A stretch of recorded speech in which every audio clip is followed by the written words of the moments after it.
Hi, furniture friends! Today we are going to take these two badly painted Dixie nightstands and see if we can make them feel like a set with this gorgeous dresser that I have in my inventory. This is going to be a challenge. Now, just out of curiosity, I wanted to see what was underneath this paint. I had a feeling it was chalk paint, which is really hard to remove. And I also had a feeling that this set of French provincial nightstands were what I call blondies, which means they're that kind of white and gold finish that is next to impossible to remove. So that really gives you two options. One is just to kind of fix them up as is, or two, grab a paintbrush. So please don't hate me, but I went ahead and started cleaning them up, primed them, and then I'm going to get ready to paint them. Now remember, my goal is to make them feel like a set. I picked this tan color because it was already in my paint sprayer. That's right. I had just finished another project. I had some of this paint in my paint sprayer, and I knew it was enough to do these little nightstands. And once I put it in my paint sprayer, I typically add a little bit of water to thin it, so I can't put it back in the original paint can, and I have to transfer it to another container. And even though I used distilled water, I still feel like I need to use it pretty quickly. So I thought, if nothing else, this will make a fantastic base coat if I decide to go with a different color. Now you'll notice another little trick here is I have the two nightstands back to back.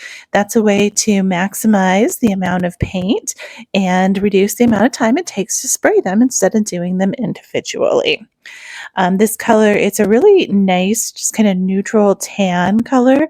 I've used it for a lot of projects, and people seem to like it because it can go with a number of different looks and different styles. And of course, the paint sprayer makes it go on just super butter smooth. Hello to all my returning subscribers. And if you're new to my channel, please consider subscribing me and joining me on my journey to repair and restore vintage furniture. I have a lot of fun and I learned so much from all of the feedback and comments that you each give me. Thank you so much for taking the time to watch my videos. So once they were sprayed, this is what the set was looking like. The color is complementary to the stain on the dressers, so I decided to try to see if I could do a faux finish on the top of the nightstands that would come close to matching the color of the dressers. I had 4 different options here, and the one that looked the closest was this gel stain. So I grabbed the gel stain. First, I just did a very gentle 400 grit sanding on the top of my paint to make it very smooth. Wiped it down with just some clear water and a lint-free rag to get all of the dust, debris, and any oils off of the top of it. And then I used a foam brush to put my gel stain on. I could tell right away this was not going to work. Now, I've seen videos of people putting gel stain over paint, but this was drying almost instantly. It was probably about 80 degrees the day I was working on this, so I didn't think it was too hot, but it dried so fast that it didn't give me any time to try to give it some texture to make it look like wood grain, or even just to get it to go on in a solid color. I mean, it dried super fast. I tried spritzing a little bit of water from my sprayer on it, and that did absolutely nothing. So I knew this wasn't going to work at this point. When it doesn't work, then you just got to start over. So I grabbed a product that has a little bit of paint and stain remover in it and sprayed it down and wiped it off really quickly so that I could try some of the other options that I had experimented with. Get that nice and clean. You do have to make sure you wipe all of this off before putting another product on top of it. So now I'm using a wood glaze by General Finishes in Van Dyke Brown. This is another product I've used before and I've had success with. So I was really hoping this would work. But once again, it wasn't going on smoothly and it was drying really quickly. So really, it must have just been the temperature and the heat that day. But this wasn't going to work either. It was streaky. It wasn't allowing me to work with it. So same thing. I grabbed my cleaner and quickly removed that. But now I was starting to remove some of the paint, which was going to require me putting a fresh coat of paint on it. So I got to thinking, well, maybe it's this product that's causing the glaze not to work. So let me try it on an area where I haven't used this product. It seemed to go on a little bit smoother. So I was thinking that maybe I had solved the problem. But then I noticed as I brushed near the tops and the sides that it wasn't blending very well, and it was also drying really quickly. So let me see what happens when I add another layer. I typically do an overlap of each layer, and the new layer will soften the old layer so that they can blend seamlessly. So let's see if this will work.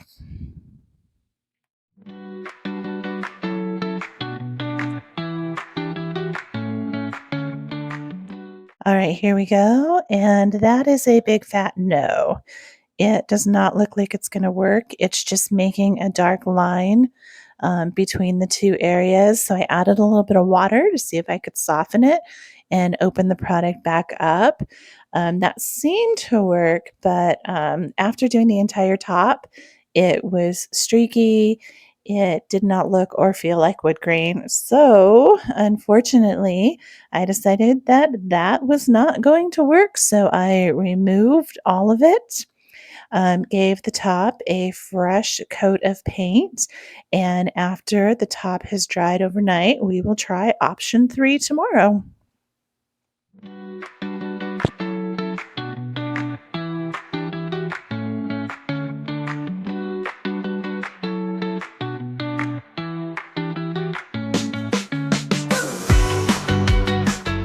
Okay, friends, we are not going to give up. So once again, I gently sanded the paint. I'm wiping it down with water to remove any paint. And now we're going to attempt our third try using antiquing glaze. This is a product by Rustoleum that I have used before to do what people like to call like faux wood or the fake pottery barn look. And this product usually works really well. And I can tell almost immediately that it is going on so much smoother and it's not drying as quick as the other two products. I'm working on this around the same time of day as I was working on the other products yesterday, and it's probably close to the same temperature. So I am not really sure what was up with the other two and why they wouldn't work well. But this one, it's going on smoothly. I'm not getting a lot of streaks where the brush is meeting the previous brush stroke. And so it now what I can do is I can go in with my big fluffy brush and go back and forth until I've removed some of the product, and I have given it a look that mimics wood grain. Now, it's never going to look exactly like wood grain, but it's going to have little bits of variation in terms of tone. And from a distance, it's just a really pretty effect that looks better than just a flat painted top or just a smooth glazed top would. So I think this is going to be the winner. Now, the only challenge is that this is a much lighter and a little bit browner color than the dresser that I'm trying to match. So I might have to play around with some other products once it's dry to see what we can do to get it to be a closer match. While the tops are drying, this is a good time to go in and do my touch-up painting. So I sprayed it twice, but what I'm doing now is I'm just going in with the same paint and a brush, and I'm painting the bottom edges. I'm looking to catch any place where I might have missed it with the sprayer. I always joke that you are not done painting or flipping furniture until you have literally flipped the piece of furniture either on its back or upside down so that you get all of the areas that are visible to the eye.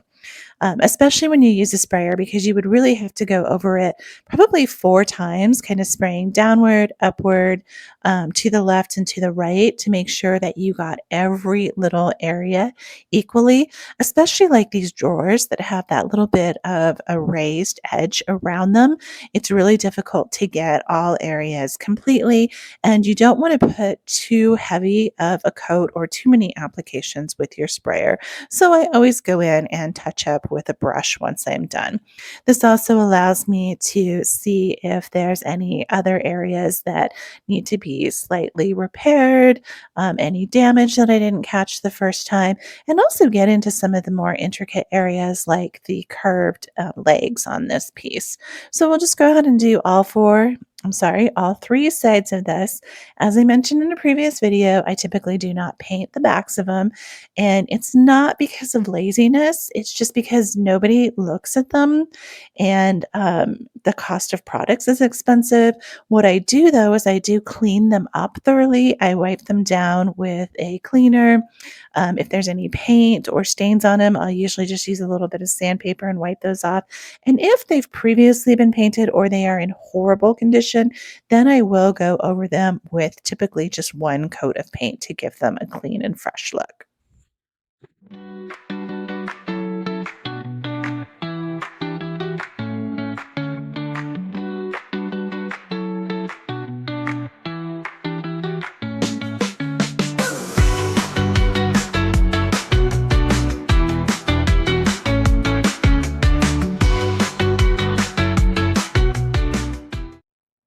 All right, everything's looking good. Remember, this is our goals to match those with this. Now, the product has dried for about 2 days, and I need it to be a darker, richer color with a little bit of kind of an orangey red tone. So, what I'm doing is I'm going over them just very gently with a spray on stain. I'm not sure how this is going to turn out. I've never tried this before. So I'm just going to put a nice, gentle, small, thin layer on it, let that dry, and then see what it looks like tomorrow. Remember, that's the look we're going for. This is where we're at. After that, I paid some attention to the hardware. I cleaned them, but there were some areas that were kind of damaged, so I decided to touch them up with spray paint. I'm not doing a solid paint job on them. I'm just kind of gently touching them up. I do like a little bit of patina on my hardware. Once those are dry, I'll add a sealer. So overnight, the top did darken to where it's a similar color. So now I'm putting the hardware back on. And one thing that I forgot to film, but I did go in and put a coat of polyurethane on the tops of these. I did a satin finish, so it'd have a little bit of a shine. The paint on the body is a furniture paint, it's an all-in-one paint, and it passed my scratch test with both my fingernail and the edge of a coin, so it does not need a top coat. Clean the inside of the drawers. I lined them with this pretty paper, and now I'm adding a furniture balm to freshen the wood and make it smell good. I do this to both the insides and the outsides of the drawers, and if there's any stains, I sand them. Then I put my little thank you and instruction card. All right, so remember, this is what I picked up for $40, and this is what they look like now. Such a transformation. Now, they're not quite original, but they are very sophisticated, fresh, and modern. And when I put them next to the dresser, while it's not an exact match, if these were across the room from each other, I would be very happy having them as a set in my bedroom. Please let me know in the comments what you think, like and share, and I'll see you next time. This has been Carmen with Painted and Planted by Carmen.